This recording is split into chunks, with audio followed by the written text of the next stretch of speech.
Klaus Schwab, le Forum économique mondial, la grande réinitialisation. Bon, ce sont des noms, des expressions qu'on entend un peu partout, n'est-ce pas? Et ils pèsent lourd, ils évoquent des ambitions immenses et puis, bien sûr, d'énormes controverses. Alors, pour vraiment saisir l'avenir qui est proposé, eh bien, il faut commencer par le commencement, l'homme derrière tout ça.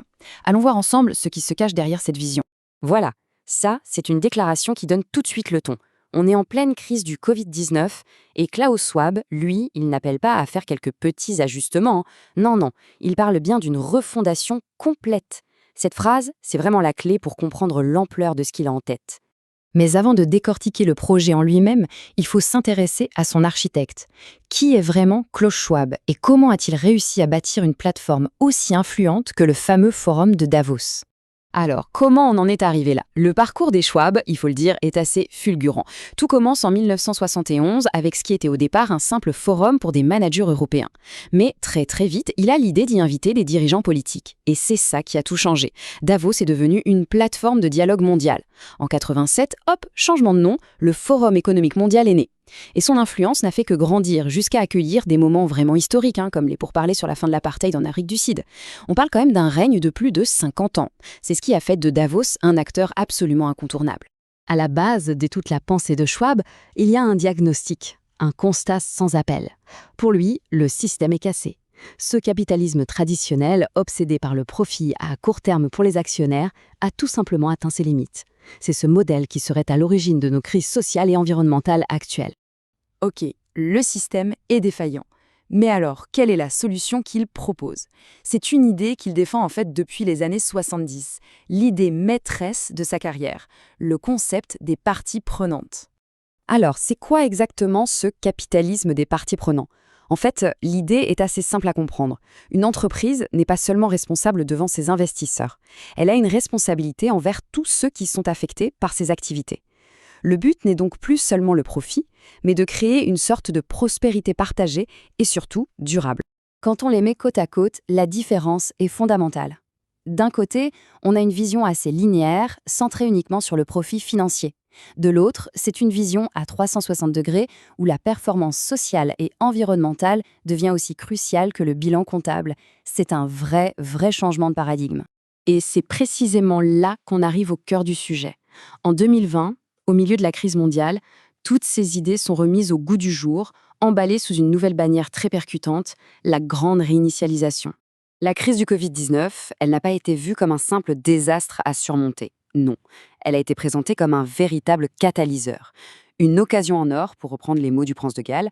Ce discours d'urgence a été absolument central pour justifier le besoin d'une réinitialisation rapide, profonde.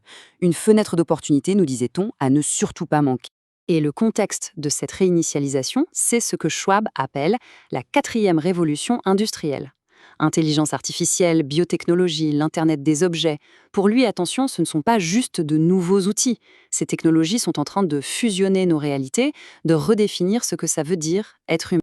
Concrètement, comment ça se traduit? La grande réinitialisation repose sur 3 grands piliers.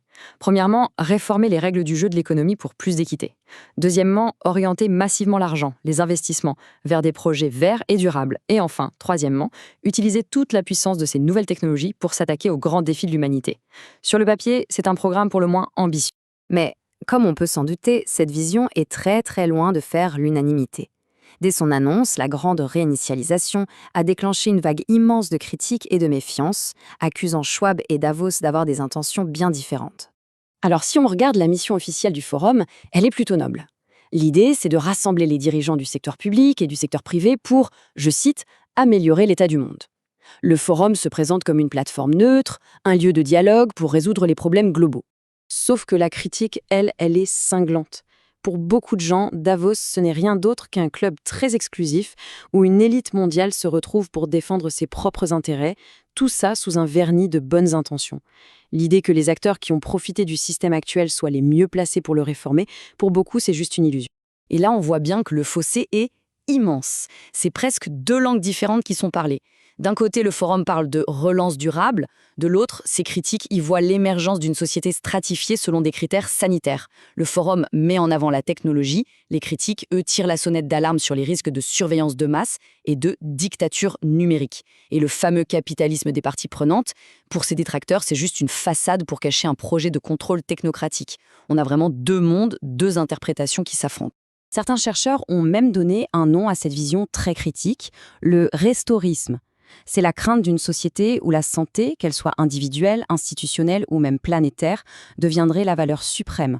Une valeur qui pourrait justifier un contrôle social et de nouvelles hiérarchies basées sur une sorte de pureté sanitaire. Et ce qui est frappant, c'est que cette inquiétude a même été exprimée au sein même de Davos. En 2020, c'est l'historien Yuval Noah Harari qui a lancé cet avertissement assez glaçant sur les dangers de la surveillance biométrique, qui est une technologie au cœur de la 4e révolution industrielle. Une alerte sur le potentiel totalitaire de ces nouveaux outils.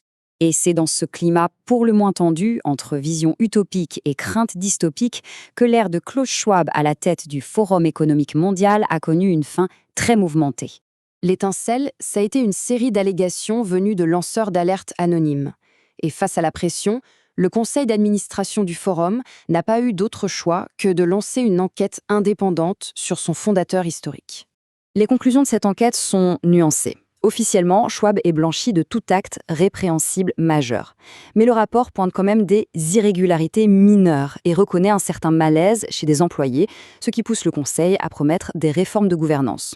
Ce verdict, même s'il est plutôt clément, a eu une conséquence énorme.